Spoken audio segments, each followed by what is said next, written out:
ఏపీలో పెట్టుబడులపై కూటమి ప్రభుత్వ ప్రయత్నాలు ఫలిస్తున్నాయి. పెట్టుబడులు పెట్టేందుకు వివిధ రంగాలకు చెందిన పారిశ్రామికవేత్తలు ఆసక్తి చూపుతున్నారు.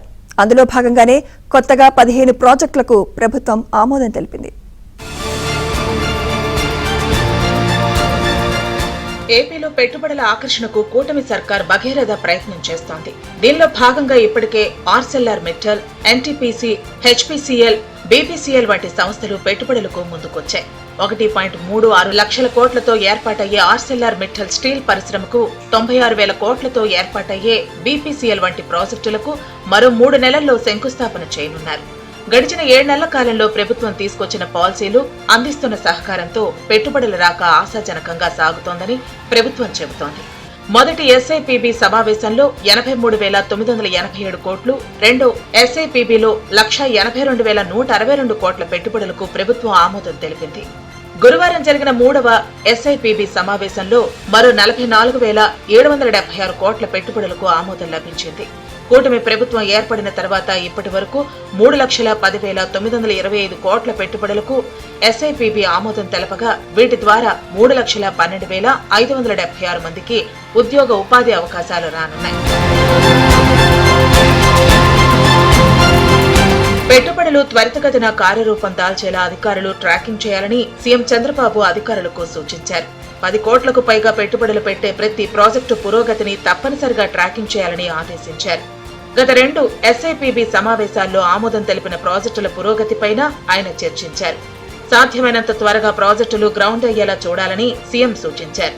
అధికారులు, మంత్రులు పెట్టుబడులను ట్రాక్ చేయడం ద్వారా త్వరితగతిన ఫలితాలు చూపించాలన్నారు. దావోస్ పర్యటన సందర్భంగా రాష్ట్రంలో పెట్టుబడులకు ఆసక్తి చూపించిన దుబాయ్కు చెందిన డీపీ వరల్డ్, డెన్మార్క్కు చెందిన ఎపి ముల్లర్ మార్క్స్ వంటి సంస్థలతో సంప్రదింపులు జరిపి సమన్వయం చేసుకోవాలని అధికారులకు సీఎం సూచించారు.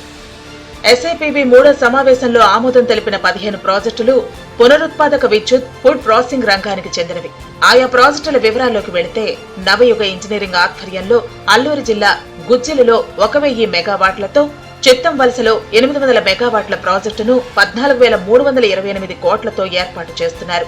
3,450 మందికి ఉపాధి అవకాశాలు లభించనున్నాయి. మెగా ఇంజనీరింగ్ ఆధ్వర్యంలో అన్నమయ్య జిల్లాలో కొమ్మూరులో 10,300 కోట్లతో 3,000 మందికి ఉపాధి కలిగేలా, కడప రెన్యూవబుల్ ప్రైవేట్ లిమిటెడ్ ఆధ్వర్యంలో శ్రీ సత్యసాయి జిల్లాలో 1,163.11 కోట్లతో 300 మందికి ఉపాధి కలిగేలా 231 మెగావాట్ల విండ్ పవర్ ప్రాజెక్టు నెలకొల్పనున్నారు. అలాగే Ecoren energy India, Ayana power, Ampin energy, SAEL, Tata power, NSL renewable CPP కంపెనీల ద్వారా వివిధ విద్యుత్ రంగాల ప్లాంట్లకు ఎస్ఐపిబి సమావేశంలో ఆమోదముద్ర వేశారు.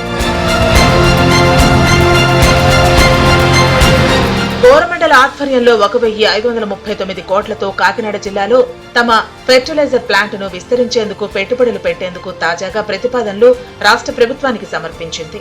ఈ ప్లాంట్ ఏర్పాటు ద్వారా 750 మందికి ఉద్యోగ అవకాశాలు దక్కనున్నాయి. అలెప్, ఈఎంసీ కొప్పర్తి ద్వారా కోడూరులో 6,000 మందికి ఉపాధి కల్పించేలా 305 కోట్లతో association of lady entrepreneur of India అలెప్ food processing రంగంలో పెట్టుబడులు పెట్టనుంది. ఏపీలో పెట్టుబడులు పెట్టేందుకు ముందుకొస్తున్న సంస్థల్ని సమన్వయం చేసుకుంటూ త్వరితగతిన ప్రాజెక్టులు కార్యరూపం దాల్చేలా చేసేందుకు కన్వీనర్ను నియమించాలని ముఖ్యమంత్రి నారా చంద్రబాబు సమావేశంలో నిర్ణయించారు. జిల్లాలో కలెక్టర్ స్థాయి నుంచి రాష్ట్రంలో పై స్థాయి అధికారుల వరకు త్వరగా అనుమతులు వచ్చేలా, క్షేత్రస్థాయిలో తలెత్తే అవరోధాలను అధిగమించేలా కన్వీనర్కు బాధ్యత అప్పగించాలని సూచించారు.